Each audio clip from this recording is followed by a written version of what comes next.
By the time you finish watching this video, your electric car battery will have aged slightly. Not enough to notice today, but over tens of thousands of miles and hundreds of charge cycles, that invisible process compounds into something that costs real money, and most EV owners have absolutely no idea it is happening until it is too late. Welcome to AutoVision Daily.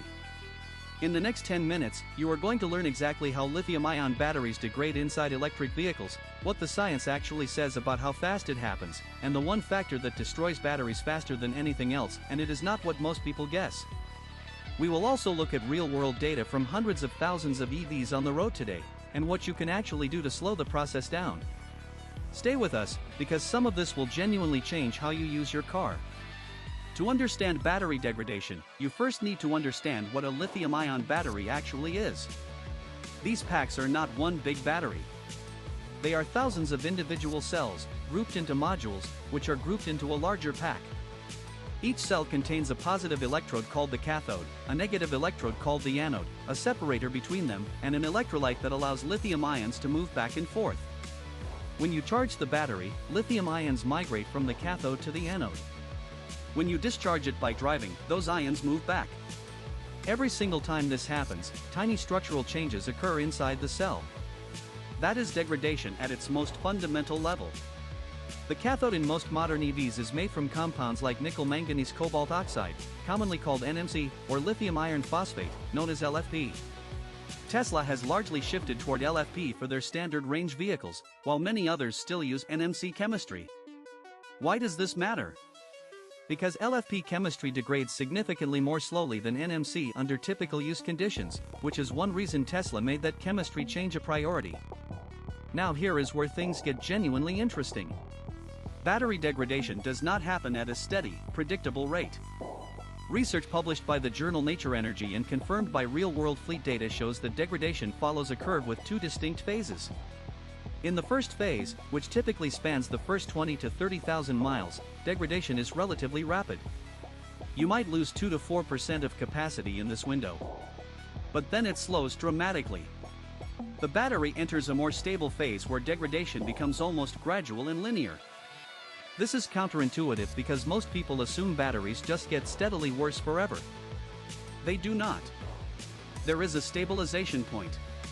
The Geotab study, which analyzed data from over 6,000 electric vehicles across multiple manufacturers, found that the average EV battery degrades at roughly 2.3% per year.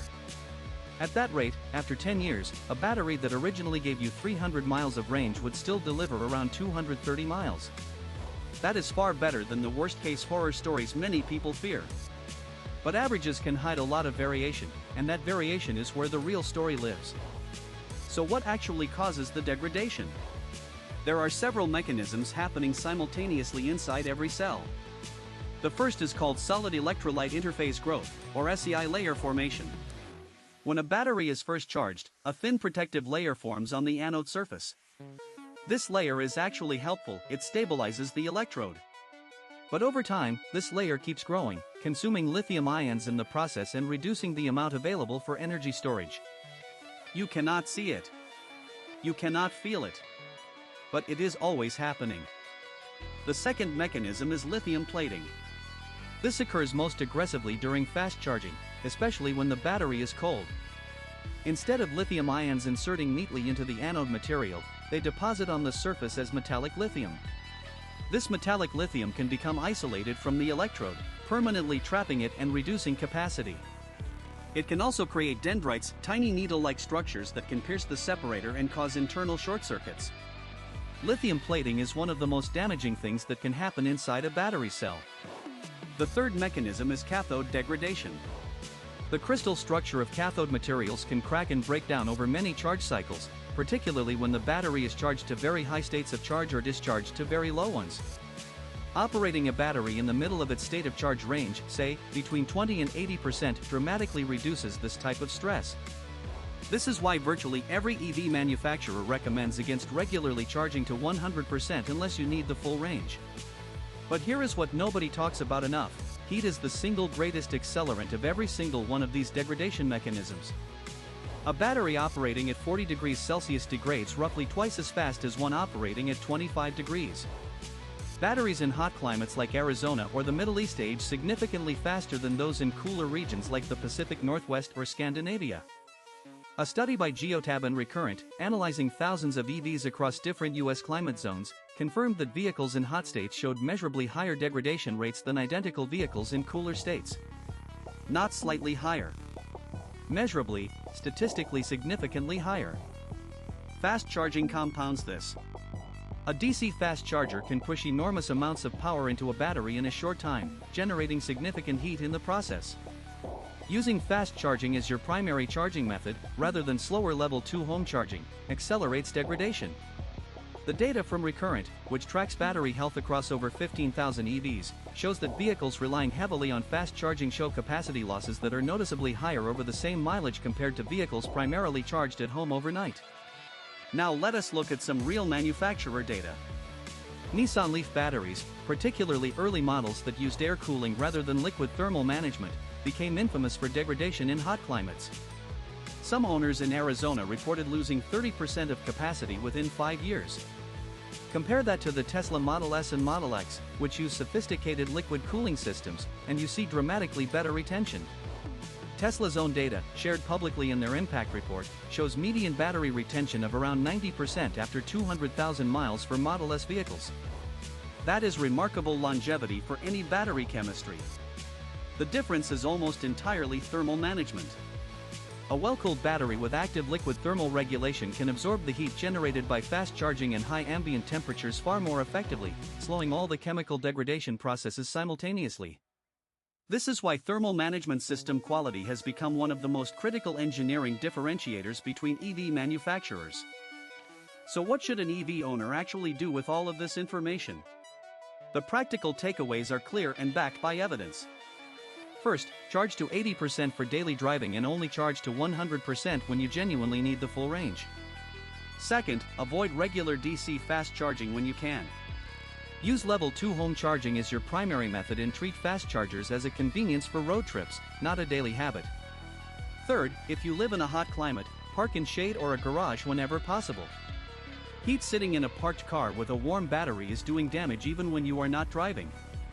Fourth, avoid leaving the battery at very low states of charge for extended periods.